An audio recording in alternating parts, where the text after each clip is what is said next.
My name is Zosie. I'm 34 years old, the oldest of three siblings. When my father Richard collapsed at his office, I flew home to help manage his estate. What I found in his safe wasn't the will he'd told us about. And when he discovered I'd seen it, he tried to kill me in the abandoned mine on our family property. The mine shaft was 50 feet deep, narrow as a coffin, and hadn't been used in 40 years. I'd been standing near the entrance, holding papers I'd found in my father's safe, when his hand slammed into my back. No warning, no hesitation. Just the sudden violence of being shoved forward into darkness. I fell, hit the wooden support beam 15 feet down. My ribs cracked against rotted timber. The beam gave way, and I dropped another 20 feet before hitting a pile of debris that might have once been scaffolding. Pain exploded through my left leg, through my shoulder, through everything. Above me, my father's silhouette blocked the circle of daylight.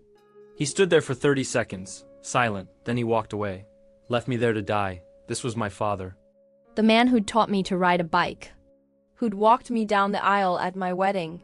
Who'd called me 3 days ago, voice weak from the stroke, asking me to come home and help him get his affairs in order. I'd come immediately. I left my job in Seattle, left my husband David, and flew to Montana to be with my family. My younger brother Marcus was too busy with his tech startup. My sister Diane was 8 months pregnant and couldn't travel. So the first came, dutiful oldest daughter. My father had seemed frail, apologetic, said the stroke was a warning, that he needed to ensure everything was organized for when the inevitable happened. He asked me to help sort through his files, make sure the will was current, and verify that all the property documents were in order. I'd said yes. Of course I'd help. That's what families do. He'd given me the combination to his safe that morning. Told me the will was inside. Said to review it, make sure nothing was missing or unclear. Then he'd left for a doctor's appointment, or so he claimed. I'd opened the safe, found 2 wills. The first one was dated 6 months ago.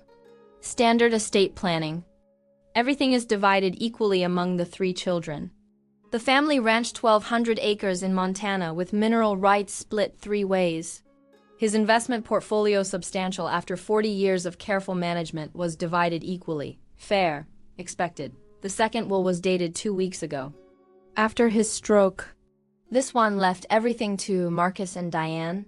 The ranch, the investments, the business holdings, everything. I was completely cut out, disinherited without explanation. But there was more. A letter paper clipped to the new will. In my father's handwriting, explaining his decision. Explaining that I'd become too independent, too difficult, too unwilling to respect family hierarchy. That my career had made me arrogant.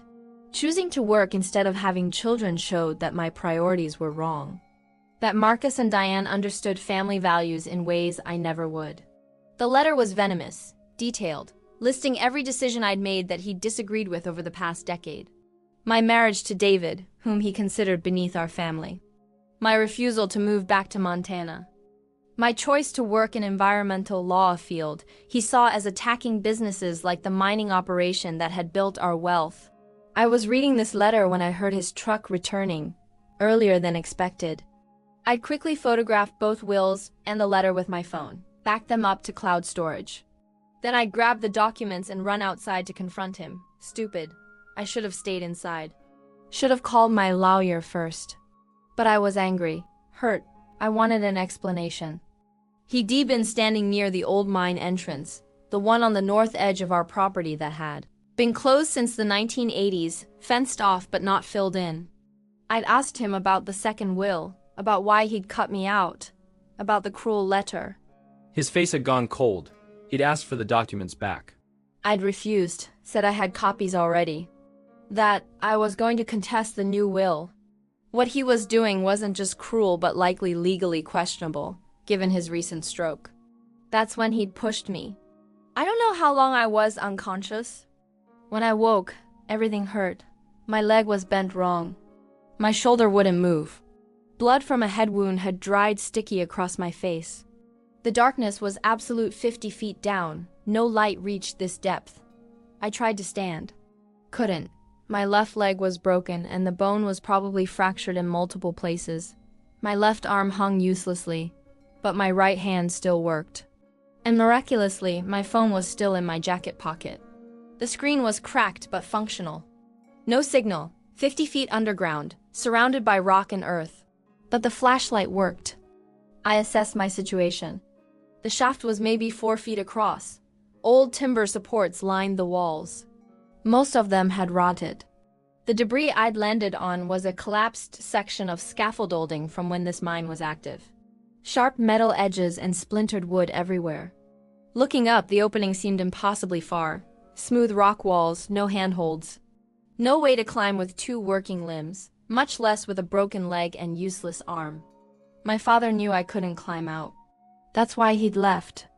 He was probably already telling people I'd driven into town, that I'd said I needed space, that he hadn't seen me since morning. I checked the time on my phone, 3:15. I'd confronted him around 1 o'clock, 2 hours unconscious. My husband, David, would expect my call tonight. When I didn't answer, he'd worry. But he'd probably assume I was busy with family matters, wouldn't panic until tomorrow. By tomorrow, I could be dead from internal bleeding or exposure. Night temperatures here dropped below freezing. I couldn't just wait for rescue. I started examining the shaft walls with my phone light. The timber supports went all the way up, spaced every few feet. Most were rotted, but some looked more solid. If I could use them like a ladder, brace myself between the supports and the wall, it would take hours, with a broken leg and 1 arm. 50 feet of vertical climb through darkness. But I'd done rock climbing. Before the wedding, before the career, when I was younger and my father still approved of me. He'd taught me himself, ironic. I used my belt to bind my broken leg to a piece of scaffolding as a splint, screamed through the pain. Used strips torn from my shirt to make a sling for my arm. The shoulder was dislocated, not broken, I could tell from how it hung. I braced myself against the wall and slammed my shoulder joint back into the socket. Nearly passed out from the pain, but managed to stay conscious. Then I started climbing. The climb took 4 hours. 4 hours of pulling myself up on rotted timber that cracked under my weight. I've braced my good leg against the rock. My broken leg is dragging uselessly beneath me, sending waves of agony with every movement. Of splinters driving into my hands. Of my dislocated shoulder, screaming every time I put weight on that arm. Twice I nearly fell, once when a support beam snapped completely. I caught myself with my good hand, dangling over the darkness, broken legs swinging, pulled myself up through will alone. By the time I reached the top, it was past 7 o'clock, dark, freezing. I dragged myself over the edge and lay on the cold ground, gasping. My phone was nearly dead, 5% battery. But enough to make 1 call, not to David, not yet. First, I needed to secure the evidence. I called my law partner, James. We'd built our environmental law practice together for over 8 years. He answered immediately, worried because I'd missed our afternoon call. I told him what happened. All of it. He listened without interrupting. When I finished, he was quiet for 5 seconds. Then he said, "Don't move. I'm calling the police and an ambulance. Don't call anyone else. Don't talk to your father. Just wait." The ambulance arrived first. 30 minutes. They found me still lying near the mine entrance, hypothermic and going into shock. Loaded me carefully. Started IVs. Asked what happened. I said I fell, exploring the property, stupid accident. They didn't believe me. The injuries weren't consistent with a simple fall, but they didn't push. Just got me to the hospital in town. Police came while I was in a detective named Tom Brennan. He'd known my family for years, small town. Everyone knows everyone. He asked about my injuries. I stuck to my story, fell while hiking. Climbed out myself, just an accident. He looked at me like he knew I was lying but couldn't figure out why. Asked if anyone else was on the property. I said my father, but he'd been gone when I fell. Didn't want to worry him by telling him how badly I'd been hurt. Detective Brennan took photos of my injuries for the report. Broken tibia and fibula, dislocated shoulder.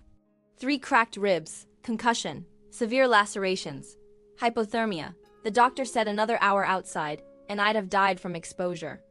James arrived at midnight, brought his laptop. I'd already sent him the photos of both wills and the letter. While nurses set my broken leg and wrapped my ribs, James was researching estate law and building our case.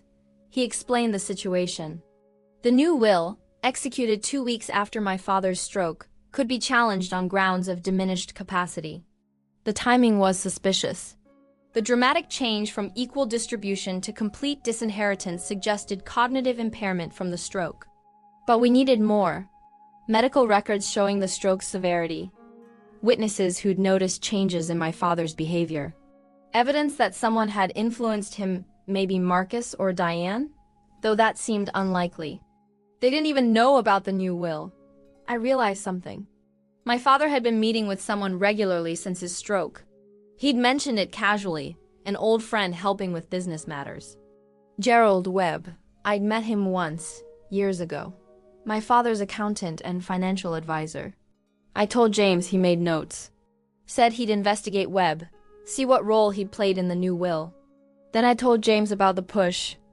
About my father deliberately shoving me into the mine shaft. About him leaving me there to die. James's expression went from concerned to horrified. He asked if I wanted to press charges. I did, but I needed to be strategic. If I accused my father of attempted murder now, the will contest would look like revenge. Like a daughter trying to destroy her father for cutting her out of the inheritance. The court might see me as vindictive rather than a victim, James agreed. He suggested documenting everything. Medical records proving the severity of my injuries. The timeline proves my father knew I was on the property and never called for help. His behavior in the days following my disappearance let him think I was dead, see what he did. Then use his actions against him. My phone had died completely. James gave me his old phone, a burner with a new number. I didn't call David, didn't call Marcus or Diane. Let my father think I died in that shaft. Let him believe he'd gotten away with murder. I stayed in the hospital for 6 days. James checked me in under a false name for security. Told the staff I was in a domestic violence situation and needed privacy. No visitors unless pre-approved. No information was released to anyone calling. During those 6 days, we monitored my father. James hired a private investigator, a woman named Rita Chun, who specialized in fraud cases. She documented everything. My father reported me missing on day 3. Told police I'd driven away after an argument, that he hadn't seen me since. He seemed genuinely distraught in his police statement. But Rita's surveillance showed different behavior. At home alone, he was calm, relaxed. He cleared out my childhood bedroom, boxing up my belongings for disposal. He called Gerald Webb multiple times, conversations Rita couldn't record but could prove happened. On day 4, my father met with a lawyer. Not his usual estate attorney, but a criminal defense attorney from Billings. Rita photographed them at lunch. Their body language suggested my father was worried about something. Seeking advice. James obtained my father's medical records, legally, through a court order for the will contest we'd quietly filed. The stroke had been moderate. Some cognitive impact, but nothing suggesting he lacked the capacity to make legal decisions. His neurologist had cleared him for independent living and decision-making. But the timing of the new will was still suspicious, executed just 12 days after the stroke, before my father had completed his recommended cognitive therapy. James argued this showed impaired judgment, even if not complete incapacity. Gerald Webb's role became clearer. Rita discovered Webb had been embezzling from my father's accounts for 2 years. Small amounts, carefully hidden in legitimate-looking transactions. Webb knew my father was becoming frail, worried he'd discover the theft. The new will cutting me out and leaving everything to Marcus and Diane might have been Webb's insurance policy. I was the only one with accounting training. The only one who'd have thoroughly audited the estate. Marcus was tech-focused, wouldn't notice financial discrepancies. Diane was overwhelmed with her pregnancy. Webb needed me out of the picture. We couldn't prove Webb had convinced my father to disinherit me. But we could prove the embezzlement. That would destroy Webb's credibility and cast doubt on any advice he'd given my father. On day 7, I was discharged. Still on crutches, arm in a sling, but mobile. James drove me to a hotel in Billings where I could recover safely. That evening, we sprang the trap. James filed paperwork with the court. Emergency motion to freeze my father's estate pending investigation of elder financial abuse. Attached evidence of Webb's embezzlement. Copies of both wills. My medical records from the mine shaft injuries. Timeline showing my father never reported my disappearance despite knowing I was on the property. Police received a separate report. A detailed statement from me about the attempted murder. Photos of the mine shaft. Photos of my injuries. Statement from the ER doctor about injury patterns inconsistent with accidental fall. James's legal opinion about probable cause. Detective Brennan came to interview me personally. This time I told the truth. My father pushed me. Left me to die. Reported me missing 3 days later while knowing exactly where I was. Brennan asked why I'd lied initially.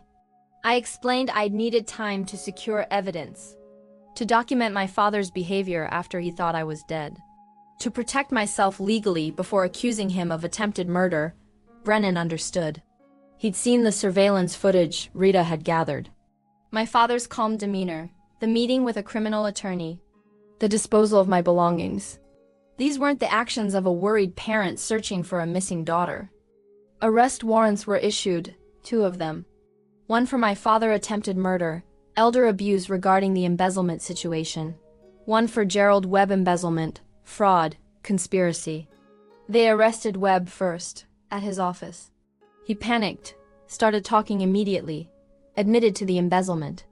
Admitted he'd advised my father to change the will but claimed it was legitimate estate planning, not an attempt to prevent discovery of his theft.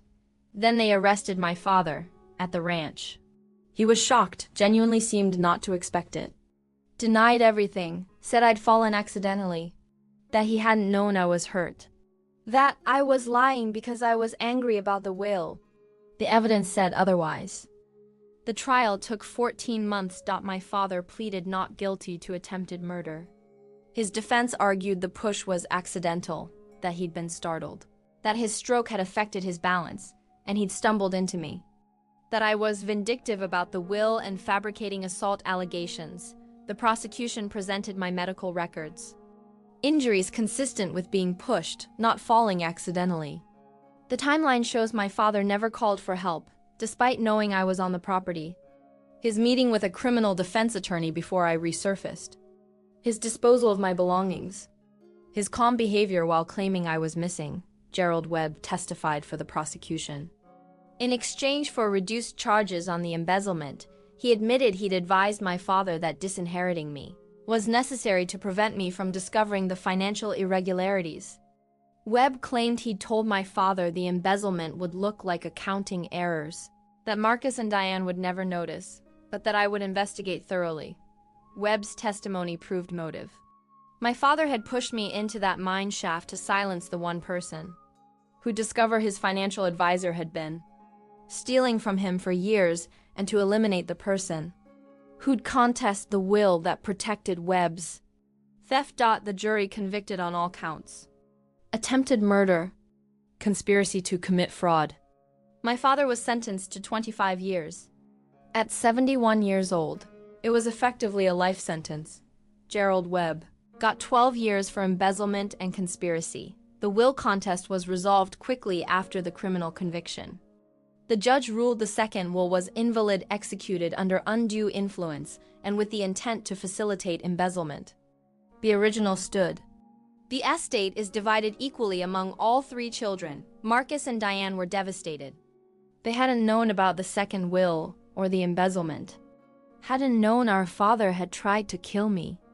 They'd lost their father to prison and struggled to reconcile the man. They'd known with the man who'd pushed his daughter into a mine shaft. Our relationship was strained, but we survived. They believed me, supported me through the trial. Diane named her daughter after me, Zosie Rose, born 2 months after the conviction. The ranch was sold. None of us wanted to keep it after everything. The 1,200 acres and mineral rights went to a conservation trust. Seemed fitting, protecting the land from exploitation, the kind of work I dedicated my career to. I recovered physically. The leg healed after surgery and physical therapy. The shoulder required additional surgery, but regained most function. The scars are permanent, but I'm alive. David supported me through everything. Flew out the moment James finally told him what happened. Stayed for the entire trial. We're stronger now than before. Trauma either breaks marriages or forges them. I think about that climb sometimes. 4 hours pulling myself up through darkness with a broken leg and a destroyed shoulder. Every moment I could have given up, could have accepted that I'd die in that shaft, but I'd crawled out, survived, and I'd made sure my father faced consequences for trying to murder me for the inheritance money he would have lost anyway once I discovered his advisor was stealing from him. To everyone watching this, listening to this story, family can be your greatest danger. Money makes people monstrous. And if someone tries to silence you literally or figuratively, document everything. Survive and fight back legally. I survived the fall. Survived the climb. And I took back what was mine through the legal system.